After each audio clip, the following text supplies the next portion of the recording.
Most people think anxiety is the enemy. It's not. In fact, I would argue that one of the biggest misconceptions in all of psychology is that anxiety is always a bad thing, when it's a very real human process that's actually kept us around for hundreds of thousands of years. Musicians get anxious, athletes get anxious, and even psychologists get anxious when they're about to have difficult conversations. So, anxiety is not the problem in itself, or the solution would be we just eliminate anxiety and everything should be fine, right? However, that's not how psychology works. So, anxiety is not the bad thing. Then what is? Well, typically it's our response to anxiety or how we cope with it that actually leads to larger consequences in the long term. Hi, my name is Mitch Schutte. I'm a therapist, a licensed alcohol and drug counselor, and a person in long term recovery. And on this channel, we talk about psychological tools and concepts that we can use to help live more meaningful lives. So let's go see what psychology can tell us about anxiety. So, anxiety isn't something terrible. It's actually an alarm system for the human body, right? Imagine like 20,000 years ago, your ancestors walking through the jungle and they hear this rustling of trees behind them. If they're having a normal response, and it's like the middle of the night, their heart rate may increase. They may switch into that fight or flight mode where their blood rushes to the muscles that will give them the best chance of escaping. Their vision will narrow. They'll stop thinking very clearly because they don't need to. They just need to try and escape, fight, flight, freeze, right? Those things. And if it's a predator, that person has now given themselves the best possible chance to survive because their body's prepared them to be able to escape. The person who didn't have that response, well, they may not have been around to be able to replicate and pass their genes on, which is probably why anxiety keeps getting passed forward throughout the generations, right? And so the biggest issue is that anxiety is not the issue itself. Anxiety is just a symptom that we have. It's a signal that we need to do something in order to survive. Now, the biggest issue is that the body does not do a good job distinguishing between different threats that we have, right? It does not do a good job determining between a saber-toothed tiger and a job interview, or someone holding a gun at you and entering a new social situation. You have a similar process for each of those things, which means that sometimes our biology is a little bit outdated for our current social situations where we're not constantly being under threat from our environment, right? And so anxiety is a very real thing that people do. It's very useful. One of the issues is that a lot of times we appraise that natural reaction as something that's bad.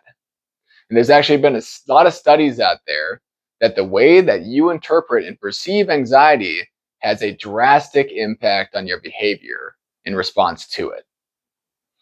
They've shown that people who consider anxiety, there's people who think anxiety is debilitating versus those who think stress can be enhancing, have drastically different responses to anxiety. There's also studies that show and say, "Hey, I'm anxious. I'm going to do terribly." Versus, "Hey, my body's gearing me up to do the best possible job I can," will drastically change someone's performance on a standardized test. So a lot of times it's the way that we interpret or appraise that anxious feeling that actually determines the outcome of that anxiety. So one of the issues is that the response to anxiety typically is, if you're not leaning into it, is something that's not going to be useful in the long run. So a lot of people will sometimes use avoidance as a strategy, and they'll either avoid by not doing something else that's easier, or maybe leaning into like drugs or alcohol in order to avoid anxiety. And the issue is that while those things may be very, very useful in the short term, they are not useful in the long term. So oftentimes the real issue isn't anxiety, it's avoidance itself. So the short-term strategy for avoidance, right? Like, hey, I'm nervous about going to a party I don't want to go, and I'm starting to get really, really anxious. Then I decide not to go. Suddenly that anxiety goes away right away, right? Or let's say I'm anxious and I'm at the party. I have decided to go, but I've decided to drink a couple of beers before I went to calm my anxiety down. While I'm there, I've now basically conditioned myself that I need alcohol in order to not be anxious in social settings, which is not a good strategy for long term survival for anyone or having a good life in the long term.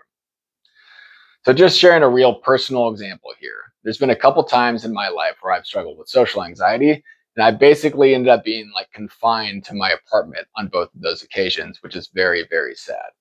I leaned in this pattern of avoidance, either of not doing things or when I was struggling with drug and alcohol addiction, drinking massive amounts of alcohol in order to do anything to overcome anxiety. And what ended up happening, while those strategies in the short term sometimes helped me feel better immediately, in the long term, they shrunk my world down to almost nothing. Now, had I not done anything about that, I would be living a very narrow life and I would not be living the life that I am now that has a lot of beautiful things going on, which is in the life I want for you, either as listeners to more watchers of this video.